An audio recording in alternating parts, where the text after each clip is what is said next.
복음의 능력을 확신한다는 것은 어떤 의미일까요? 다음과 같은 몇 가지를 분명히 안다는 뜻입니다. 첫째, 복음의 필연성입니다. 이 땅의 모든 사람들은 누구든지 예수를 필요로 한다는 생각.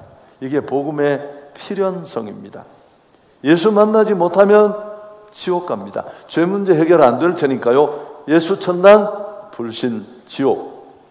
그래서 아무리 지식 있고 돈이 많고 또 세상에서 인정받는 지위에 있더라도 이것과는 아무 상관이 없어요.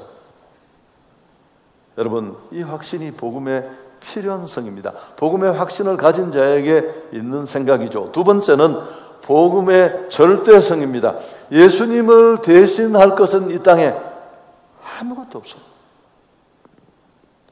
예수님 아닌 다른 누구도 죄 문제로 고통받는 우리 인생의 문제를 해결해 줄 수 있는 분은 없습니다. 천하 인간의 구원을 얻을 만한 다른 이름을 우리에게 주신 적이 없다. 또 우리가 복음의 확신을 가진다는 것은 또 한 가지 복음의 완전성을 믿는 것입니다. 예수 믿기만 하면 구원받습니다. 거기 뭘 더하거나 빼거나 할 게 하나도 없습니다. 예수님으로 충분합니다.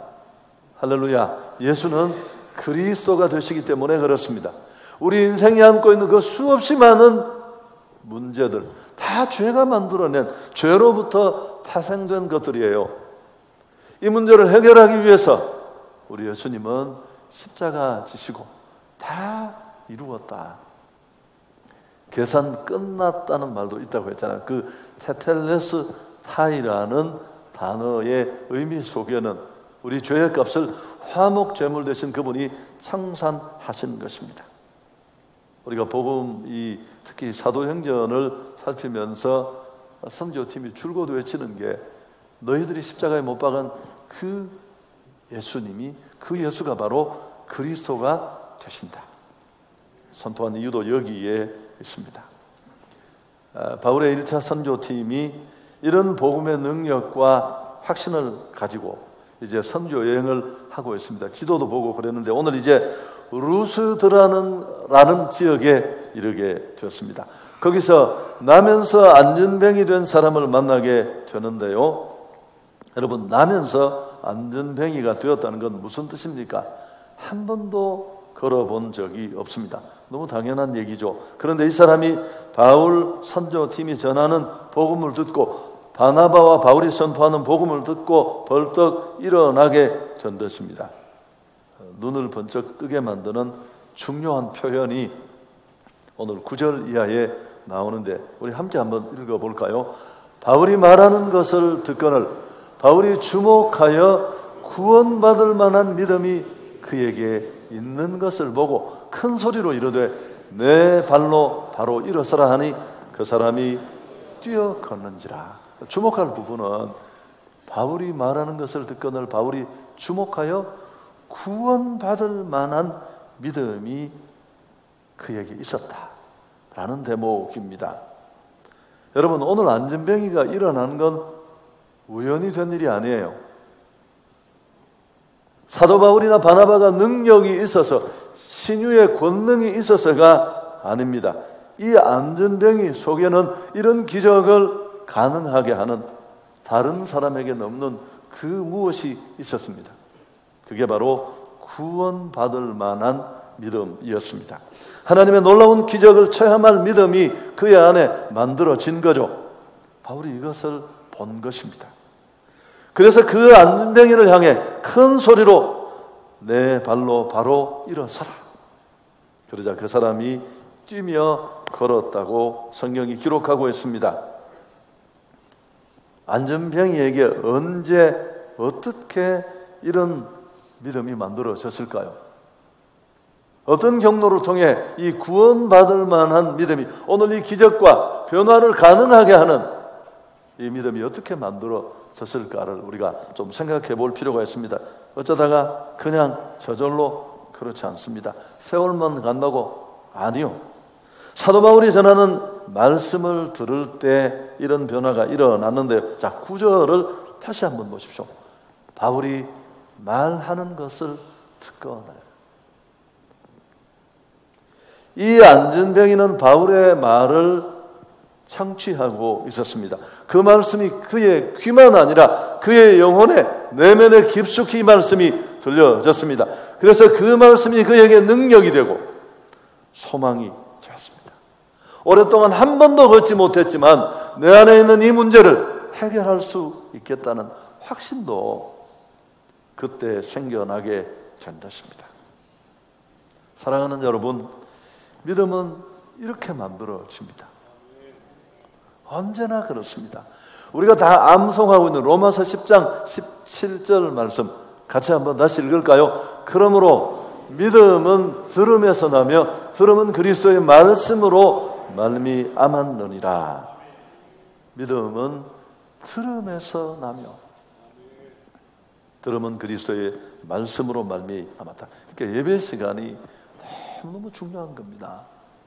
안 되시는 분들은 예배 시간에 꼭 딴 일을 하세요. 아니, 눈은 이렇게 뜨고 있는데 마음은 다른 곳에 가는 겁니다. 밥 안 먹는 사람이 어떻게 건강하고 제대로 살 수 있겠습니까? 다 마찬가지인데요. 구원받을 만한 믿음이 생겨났습니다. 힘쓰고 애써서가 아니라 하나님의 말씀을 들을 때. 그런데 좀 더 구체적으로 생각을 해 본다면 여러분, 이 말씀은 그냥 성경 말씀이기도 하겠지만 복음의 말씀인 줄 믿습니다. 오늘 바울과 바나바가 전하는 얼마나 원색적이었을까요? 여러분, 똑같아요. 내용이. 바울의 설교도, 스데반이 돌에 맞아 죽으면서 외친 설교도, 베드로의 외침도 하나도 다르지 않아요. 예수가 그리스도가 되신다는 것, 너희가 역사 속에 기다려오던 그 메시아가 바로 예수님이라는 것. 끊임없이 그 얘기만 하잖아요. 뭘 다른 얘기를 했겠습니까? 사도행전에 그대로 똑같은 얘기를 했습니다. 여러분, 이 말씀은 복음의 말씀입니다. 다시 정리하면 오늘 이 안전병이를 일어서게 했던 것, 아니 그의 영혼 전체를 죄 문제를 해결하고 하나님 앞에 세울 수 있었던 힘은 믿음이 가능하게 했는데, 그 믿음을 구원받을 만한 믿음이라고 얘기를 했습니다. 그 믿음이 어떻게 가능했습니까? 복음을 들을 때. 여러분, 전도주의를 지키는 이유가 여기에 있습니다. 한성교회가 행축에 열을 내는 이유가 여기 있어요. 목사가 괜히 교회 한번 키워보려고. 한성교회가 무슨 특별한 이런 전도의 스타일이 있어요. 아니에요, 여러분. 이건 교회가 마땅히 해야 할 일이고, 저는 이런 스타일 전혀 안 해요. 여러분 보시면 알잖아요. 10년을 했는데도 별로 나는 잘 못해요. 여러분이 훨씬 다 아시지. 그렇지만 이 일을 제가 하는 이유가 뭘까요? 여러분이 불편해하는 거 제가 모를까요? 내가 눈칫밥 먹고 여기까지 왔는데 그걸 모르겠습니까? 힘들어도 해야 할 일은 해야 합니다. 아멘. 혹 피해갈 수 있는 방법이 있다면 뭐 그러고 싶지만 이건 그런 사안이 아닙니다. 본질이고 정체성이 있는 일이고, 우리가 이 일을 내려놓을 때 우리 스스로 교회다움을 포기하는 거예요. 여러분, 어떤 경로로 사람이 수천 명, 수만 명 몰려드는 교회가 있다고 칩시다. 교회다운 모습은 아닙니다. 부럽기는 해요. 여러분, 부자 아버지 만나서 막 유산 엄청나게 받고 사는 사람 보면 부럽잖아요. 좀 다른 얘기이기도 합니다만은, 많은 비용을 들이고 수고를 감수하고 우리가 애쓰고 노력하는 것 딱 한 가지입니다. 무엇 때문입니까? 복음을 한번 들려주자는 거죠. 아멘. 예수가 그리스도라는 거 한번 알려주자는 거죠. 우린 거기까지예요. 선택은 본인들이 하는 겁니다. 예수를 믿든 예수를 믿지 않든 그건 우리가 할 수 있는 일이 아니니까요. 복음을 전하는 이유가 바로 여기에 있습니다. 세상은 예수가 그리스도라는 것 모릅니다. 오늘 이 안전병이를 생각해 보십시오. 자기 문제에 일어설 수 없다는 이 절망이 그를 덮고 있었습니다. 이유도 모르고 원인도 모르고 그렇게 수십 년 평생을 그렇게 쭈그리고 앉아서 살았지 않겠습니까?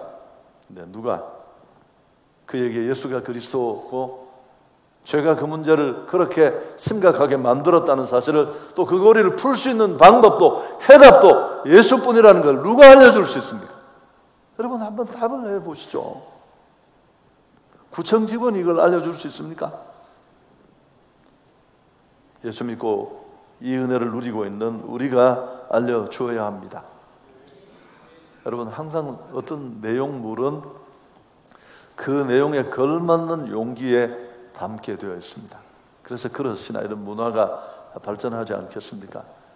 복음을 담기에, 예수 복음을 담아서 전달하고 소통하고 배달하기에 우리보다 더 제격인 그런 도구가 어디에 있겠습니까?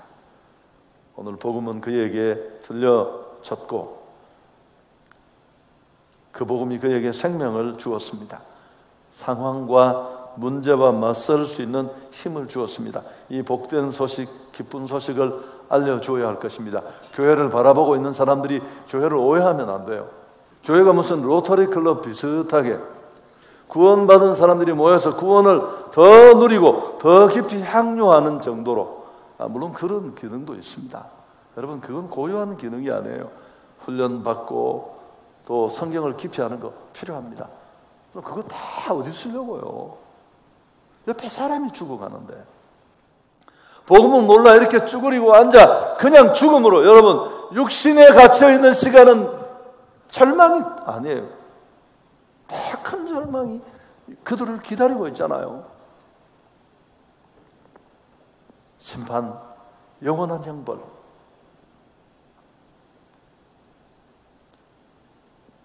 안진뱅이가 일어나는 기적을 보자 주변에 몰렸던 사람들이 놀라게 됩니다. 11절에 보면 무리가 바울이 한 일을 보고 루가오니아 방언으로 소리질러 이르되 신들이 사람의 형상으로 우리 가운데 내려오셨다 하여. 그들이 이 장면을 보고 모인 사람들이 소리 지릅니다. 신들이 사람 형상으로 찾아왔다. 그래서 바나바는 스스, 또 바울은 허르메스, 그렇게 하면서 놀란 사람들이 성 밖으로 뛰쳐나가서 제우스 신전에 제사장을 데려옵니다. 소 한 마리를 끌고 화관을 들고 두 사람이 신인 줄 알고 제사 드리려고 했습니다. 그때 바울과 바나바는 그들이 무슨 일을 하고 있는지를 잘 몰랐습니다. 왜냐하면 헬라어가 아니라 루가오니아 방언으로 말을 했으니까요. 이게 애들이 얼마나 놀랐는가를 보여줍니다. 서울 와서 조금 사투리 고친 사람이 고향 친구 만나면 즉시로 돌아가.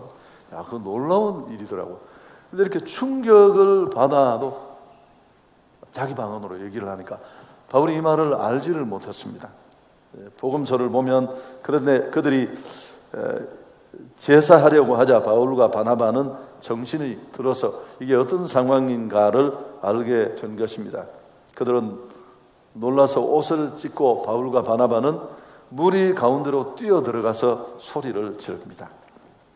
옷을 찢는다는 것은 신성모독에 대한 강력한 혐오감을 드러내는 행위입니다. 복음서에 보면 예수님이 하나님의 아들이고 하나님이라고 말했을 때 바리새인들이 옷을 찢고 예수님을 공격한 것도 같은 맥락입니다. 두 사도는 자기들의 옷을 찢으면서 자신들은 신이 아니라고 그렇게 소리를 칩니다. 우린 신이 아니라 너희와 성경이 꼭 같은 사람이다. 그리고 15절에 정말 중요한, 제가 오늘 이 설교를 하게 된, 이런 제목을 잡게 된 이유가 15절에 소개됩니다. 함께 우리 차근차근 한번 읽도록 하겠습니다. 이르되 여러분이요 어찌하여 이런 일을 하느냐? 우리도 여러분과 같은 성정을 가진 사람이라.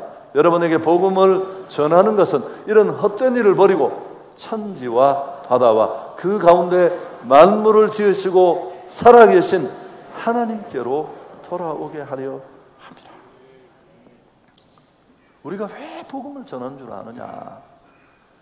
그런 헛된 데 코박고 정신없이 살아가는 너희들을 끌어내어 하나님 그분께로 돌이키게 하려고 우리가 복음을 전했다. 바울과 바나바가 복음을 전하는 이유가 무엇인지를 설명해 주고 있습니다. 바로 이런 일을 버리고 하나님께로 돌아오게 하려는 것이다. 그렇게 말했습니다. 여러분, 우리 주변에 보시면 이 복음을 필요로 하는 사람들이 너무 많아요. 우리는 이제 예수 믿을 사람이 누가 있을까? 한송교회가 10년째 이러고 있는데 내가 친구들한테 한 번도 얘기해봤나? 뭐 그런 생각을 할 수 있습니다. 그러나 제가 이 통계를 늘 인용했습니다마는 윈안이라는 교회 성장학자가 있습니다. 그분의 통계를 인용한다면 우리가 만나는 사람 6, 7명 중에 한 명은 이런 상황에 있습니다. 오늘 이 안전뱅이처럼. 또 6년 전에 6개월 전에 내가 만났을 때는 아무 상황이 없었지만 그 기간 동안 또 다른 상황이 그를 절실함으로 복음을 받아야 될 필요성, 예수를 만나야 될 간절함 앞으로 이끈 그런 사람들이 우리가 만나는 6, 7명 중에 한 명꼴로 있습니다. 우리가 얼마나 복잡한 관계를 가지고 있는데 그 관계표를 내어드렸잖아요. 탐색해보면 분명히 있다는 것을 우리에게 가르쳐 줍니다. 예수님이 그리스도라는 것을 몰라서 그가 오늘 절망하고 고통받는 그 문제가 도대체 무엇 때문에 어디서 왔는지를 모르고 그렇게 살아가는 사람들이 너무너무 많이 있습니다. 여러분, 그러나 이 모든 것들은 하나님 앞에서 우리는 얼마든지 해결할 수 있습니다. 전에 그랬잖아요. 어떤 목사님이 시골을 갔더니만 사람들이 고목나무 앞에 또 이렇게 막 상을 차려놓고 막 절을 하고 해서 너무 안타까워서 이걸 어떻게 할까 하다가 사람들한테 그랬대요. 이 고목나무가 이제 너무 수백 년이 된 고목나무니까 뒤에 속이 다 썩었어요. 그래서 목사님이 불러서 이 고목나무가 왜 속이 썩은 줄 아느냐. 자기는 아무런 문제도 해결하고 복도 줄 수 없는데 사람들이 찾아와서 하도 절을 하고 복을 비니까 속이 다 썩었다고. 더 재미있게 얘기를 해야 됩니다. 여러분, 하나님이 사람을 하나님의 형상을 따라 창조하신 까닭이 있습니다. 그건 바로 우리를 하나님으로 살도록 하기 위해서인 줄 믿습니다. 하나님 안에서 하나님을 누리며 생명과 축복과 행복의 근원이 되신 그 하나님으로 살아갈 수 있는 것, 그런 존재로 우리를 만드시기 위해서입니다. 흙을 떠난 초목 혹 살 수 있습니다. 물을 떠난 물고기가 혹 살지 모르지만 하나님을 떠난 인생은 살 수 없습니다. 절망과 심판, 영원한 형벌이 기다리고 있을 뿐입니다. 그런데 그 일을 모르고 우상에 매여서 휘둘리면서 자유도 행복도 생명도 축복도 다 놓쳐버린 그들을 다시 주님 앞으로 돌아오게 하기 위해서 하나님은 자신의 하나님 되심을 여러 가지로 나타내셨습니다. 그 전에도 오늘 16절, 17절 뒷부분에 보면 하나님이 지나간 세대에는 모든 민족으로 자기들의 길들을 가게 방임하셨으나 그러나 자기를 증언하지 아니하신 것이 아니니 곧 여러분에게 하늘로부터 비를 내리시며 결실기를 주시는 선한 일을 하사 음식과 기쁨으로 여러분의 마음에 만족하게 하셨느니라 하고, 하나님은 예수님 보내주시기 전에도 자연을 통해 하나님을 알 수 있도록 했다는 겁니다. 이걸 자연 계시라고 하잖아요.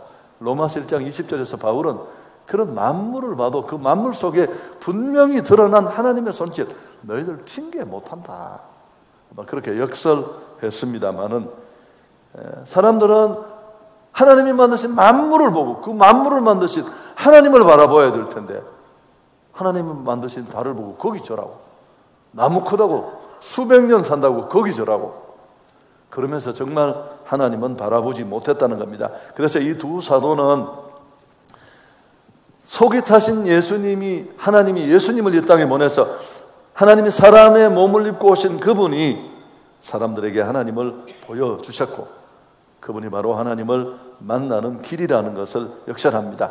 다른 거 보지 말고 하나님 바라보아라, 그렇게 선포하고 있습니다.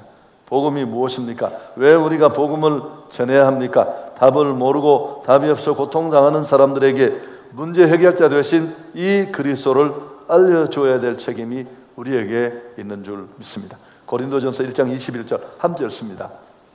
하나님의 지혜에 있어서는 이 세상이 자기 지혜로 하나님을 알지 못하므로 하나님께서 전도에 미련한 것으로 믿는 자들을 구원하시기를 기뻐하셨다.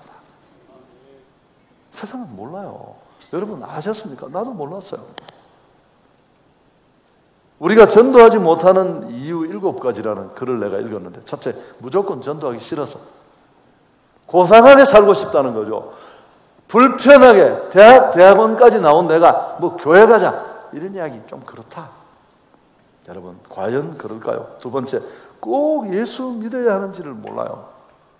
그게 꼭 예수여야 하느냐, 이 부분에 확신이 없는 거죠. 세 번째, 제가 여기까지만 말씀드리겠습니다. 구원에 대한 확실한 경험이나 감격이 자신에게 없어요. 여러분 정말 예수가 꼭 필요하다는 걸 안다면 앞에 말한 그런 확신이 내게 필요하다. 또 그 예수의 복음의 능력을 내가 경험하고 누리고 체험했고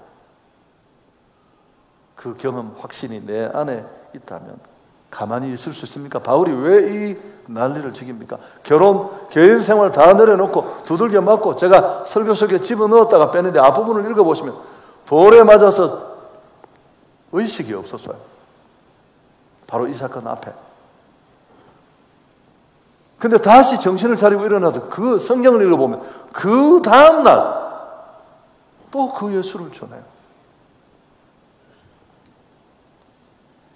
생명 걸고 복음 전하는 이유가 뭔지, 왜 나는 이렇게 어정쩡한지 곱씹어 보십시오. 여러분 저는 굉장히 내성적인 그런 성격입니다. 봐도 그렇게 보이시나요? 혹시 지갑을 가지 않고 어디 멀리 갔는데 돌아올 수 없다. 2시간을 걸어야 된다면 나는 그냥 2시간 걸어오는 게 편한 사람이에요. 길 가는 사람한테 뭐 1,000원만 빌려주십시오. 그런 이야기 딱 싫어하는 그런 스타일입니다. 근데 제가 이제 예수님을 만났습니다. 수십 년 살아오면서 해결하지 못했던 내 안의 절망들을 예수가 해결해 줬어요. 너무 감격스러웠습니다. 난 잘 살고 싶었는데 잘 살지 못했어요. 여러분 너무 좋아서 제가 가만히 있었겠습니까? 이 내성적인 제가 제 사랑하는 친구 12명을 뽑아서 전도 편지를 쓰기 시작했어요. 12명에게 다 보냈어요. 그때 한참 이슬비 전도 편지가 유행할 때였어요. 그 중에 몇 사람은 그 일 때문만은 꼭 아니겠지만 가족들의 구원, 또 다른 많은 통로가 있었겠지만 여러분 돌아보면 이제 그 열정이 남아서 제가 성경책을 하나 사서 그 성경책 뒤에 노란 빨간 거 이렇게 막 입술 발려있고 그런 성경책 제일 뒤 노란 장에 제가 신학을 시작하면서 우리 어머니가 안 된다고 했습니다. 제가 신학을 하겠다고 하니까 우리 어머니가 너 새벽에 못 일어난다. 너 절대 게을러서 너는 새벽 기도가 안 된다. 그래서 내가 뭐 그래도 한번 해보겠다고 나서면서 그 성경책 뒤에 사도행전 20장 24절의 말씀을 적었습니다. 주 예수께 받은 사명 곧 은혜의 복음 증거하는 일을 마치려 하면은 나의 생명을 조금 더 귀한 것으로 여기지 않는다. 그 비전을 가지고 출발했습니다. 어설프게 전심을 다하지 못했습니다만은 달려올 수 있었습니다. 우리 안에 이 확신 가지고 여러분 오늘 2차 태신자 작정이에요. 이거 프로그램 아닙니다. 한성교회 특별한 스타일 아닙니다. 비로소 교회가 되고 비로소 성도가